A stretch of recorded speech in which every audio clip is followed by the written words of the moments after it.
Sticker लगा था शादी का। शादी के स्टिकर गाड़ियों पर लगा लगाकर आईटी की टीम पहुंची, जिससे शक ना हो, लगे कि बाराती आए। बैंड बाजा, बाकायदा साफा भी बांध रखा था। इनकम टैक्स के अधिकारियों ने पक्के बाराती बन के गए थे रेड करने के लिए। लेकिन सोचिए जरा, ये जो रेड हुई है, ये रेड कैसे हुई? कितने अधिकारी थे? क्या बैंड बाजा भी चल रहा था? गाड़ियों का लंबा काफिला था, एक दो गाड़ी नहीं थी, सैकड़ों गाड़ियां थी।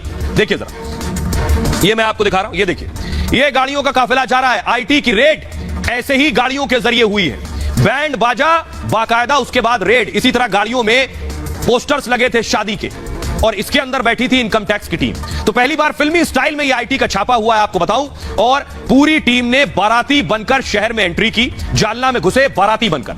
छापेमारी को पूरी तरह से गुप्त और सीक्रेट रखा गया था, किसी को पता न चल पाए कैसे रेड हुई। छापेमारी को लेकर आईटी की टीम ने दो कोड वर्ड बनाए थे। दो कोड वर्ड थे इस रेड के। पहला कोड वर्ड था दुल्हन हम ले जाएंगे, और दूसरा कोड वर्ड था राहुल वेट्स अंजलि। ये जो पोस्टर लगे गाड़ियों में आप देख रहे हैं, इसमें लिखा है राहुल वेट्स अंजलि। यानी पूरी तैयारी थी, किसी को शक ना हो, सबको लगे एक बारात जा रही है, और बारात थी दरअसल आईटी की। राहुल वेट्स अंजलि की कार में टीम निकली, और गाड़ियों पर शादी के पोस्टर और स्टिकर चिपके हुए थे सभी गाड़ियों पर, ताकि ऐसा बिल्कुल ना लगे कि गाड़ियां शादी में जा रही हैं या रेड करने जा रही हैं। पूरी कार्रवाई में आईटी के 260, जी हां, ये जो गाड़ियां आप देख रहे हैं, 260 अधिकारी और कर्मचारी इस पूरी रेड में शामिल थे। मुझे लगता है अब तक की सबसे बड़ी रेड में से एक होगी, जिसमें 260 कर्मचारी लगाए गए हो रेड करने के लिए। 120 से ज्यादा गाड़ियों का इस्तेमाल हुआ। ये तो आपको 4-8 दिखाई दे रही है, लेकिन 120 से ज्यादा गाड़ियां, सोचिए पूरे जालना में 120 गाड़ियां ढूंढना मुश्किल होगा।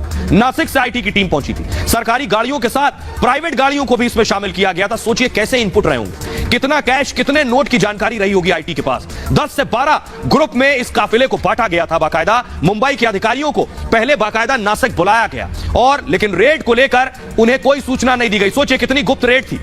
यह आपने बड़ी बड़ी फिल्मों में देखी होगी इस तरह की रेड। तो रेड ऐसी थी कि मुंबई से अधिकारियों को बुला लिया गया, उन्हें भी नहीं बताया गया क्या करना है। सारी गाड़ियां नासिक से जालना के लिए उसके बाद निकली, और 1 अगस्त को दोपहर में पहली रेड की गई।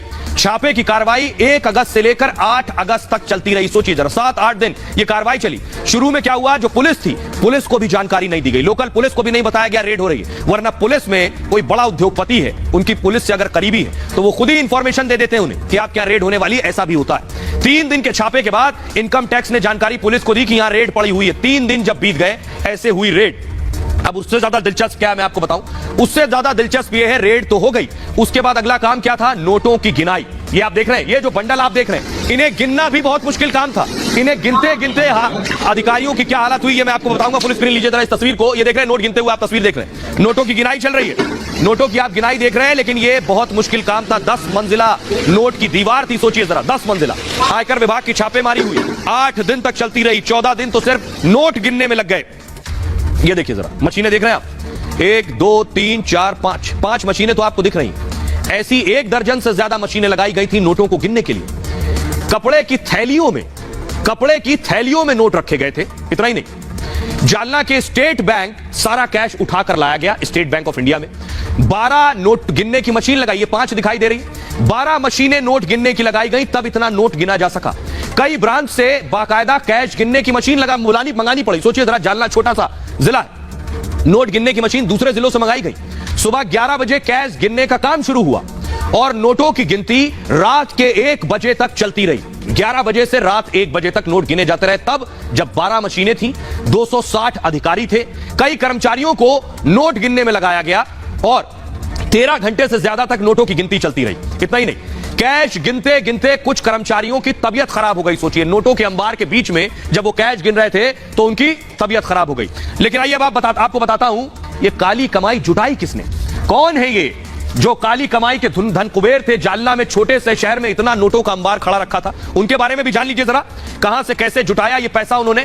केंद्रीय जांच एजेंसियां, सीबीआई, ईडी और इनकम टैक्स डिपार्टमेंट को किसी मामले की जांच के लिए छापा मारने का अधिकार होता है, तो जांच एजेंसी बेनामी संपत्ति को जब्त कर सकती है। जांच अधिकारी नकदी और सोना को लेकर उसके सोर्स के बारे में जानकारी मांग सकते हैं। अगर जांच में आपके घर से जब्त पैसों का आप हिसाब नहीं दे सके, तो होता क्या है, तो आपको 137% तक जुर्माना भरना पड़ सकता है।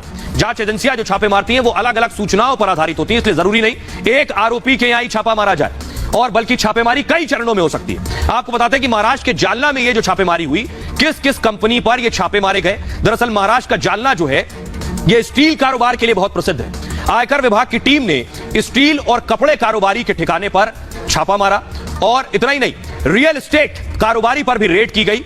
श्रीराम स्टील और कालिका स्टील पर छापे मारे गए।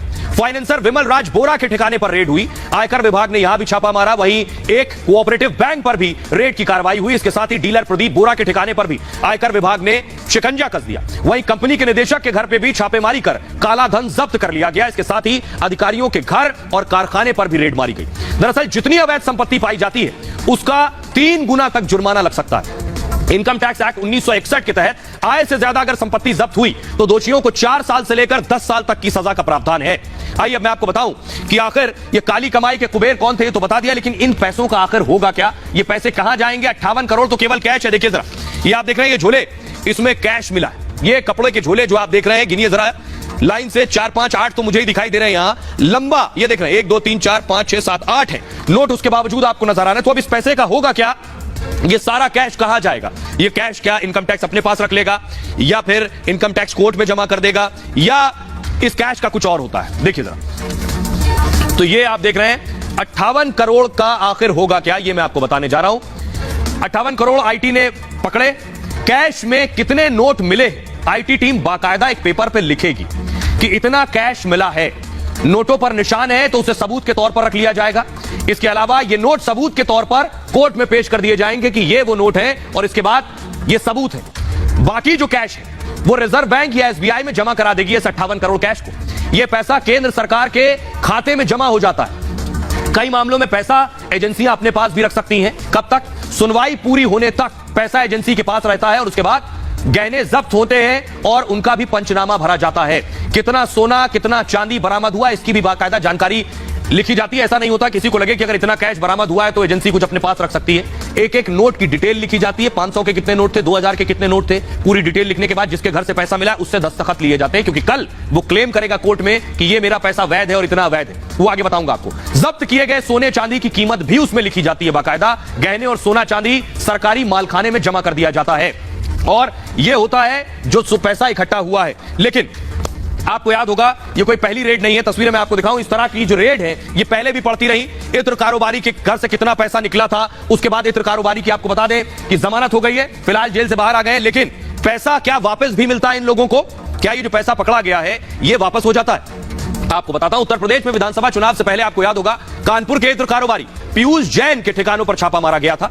इत्र वाले मित्र की काली कमाई ने पूरे देश को हैरान कर दिया था। छापेमारी में उनके पास से 257 करोड़, जी हां ये तो 58 करोड़ है, वो 257 करोड़ कैश मिला था। 8 मशीनें 24 घंटे भी कैश नहीं गिन पाई थी। सोचिए, अलमारियों से लेकर तहखाने तक नोट ही नोट मिल रहे थे। दूर मत जाइए, कुछ हफ्ते पहले बंगाल की बात करते हैं। बंगाल में शिक्षा घोटाले में ईडी के एक्शन के बाद बंगाल में भी नोट मिले। तो सवाल ये, इस नोट का होता क्या? ममता सरकार में मंत्री रहे पार्थ चटर्जी की करीबी अर्पिता मुखर्जी के फ्लैट से 50 करोड़ से ज्यादा कैश बरामद हुआ। वहीं भोपाल में भी एक क्लर्क के घर छापेमारी में करोड़ों की संपत्ति बरामद हुई। छापे के बाद आरोपी ने फिनाइल तक पी लिया था, मैंने आपको बताया था।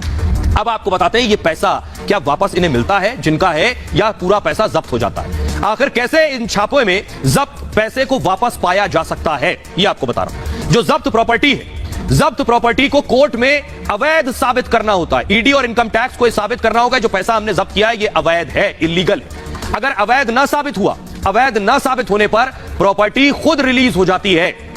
प्रॉपर्टी अवैध साबित होती है तो सरकार उस पर कब्जा कर लेती है। आरोपी के पास शीर्ष अदालत में यानी सुप्रीम कोर्ट तक जाने का विकल्प होता है। जुर्माना चुकाकर बाकी पैसा वापस लिया जा सकता है। यानी अगर कैश मिला है तो आप यह साबित करिए पहला कि यह कैश आपने मेहनत से कमाया है, बेशक टैक्स चुराया हो आपने, और उसके बाद टैक्स की जो पेनाल्टी लगती है उसकी मियाद कितनी भी हो सकती है, 80%, 85%, कितनी भी हो सकती है जो आपको टैक्स पेनाल्टी